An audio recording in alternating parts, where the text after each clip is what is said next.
இது வாய் தவிர பார்த்தீங்க அப்படின்னா, குடல் புண் அந்த மாரி இருக்கிற கண்டிஷன்ஸ்ல கூட உங்களுக்கு வந்து வாயில ஸ்மெல் வரலாம். இதனால வாயிலயும் கூட புண்கள் ரொம்ப நாள் இருக்கும்.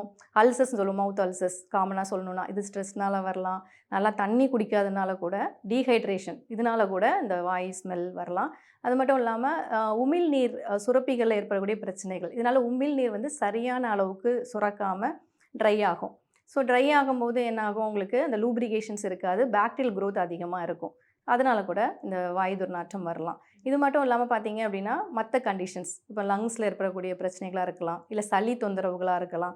இல்ல மத்த ஏதாவது சில மெடிசின்ஸ் எடுப்பாங்க. இதோட ஸ்மெல்லா இருக்கலாம்.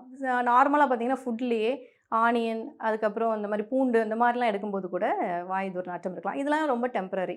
பட் மத்த கண்டிஷன்ஸ்ல ஏற்படக்கூடிய இந்த வாய் துர்நாற்றத்துக்கு நெறைய ட்ரீட்மெண்ட்ஸ் இருக்கு. எதனால வாய் ஸ்மெல் ரொம்ப வந்து மோசமா இருக்கு. பேட் பிரெத்ன்னு சொல்லக்கூடியது. ஸோ, அப்போ நம்ம அதுக்கேத்த மாரி கண்டிஷன்ஸ்க்கு ஏத்த மாரி ட்ரீட்மெண்ட் குடுக்கும்போது, இத முற்றிலுமாக நம்ம வந்து க்யூர் பண்ண முடியும்.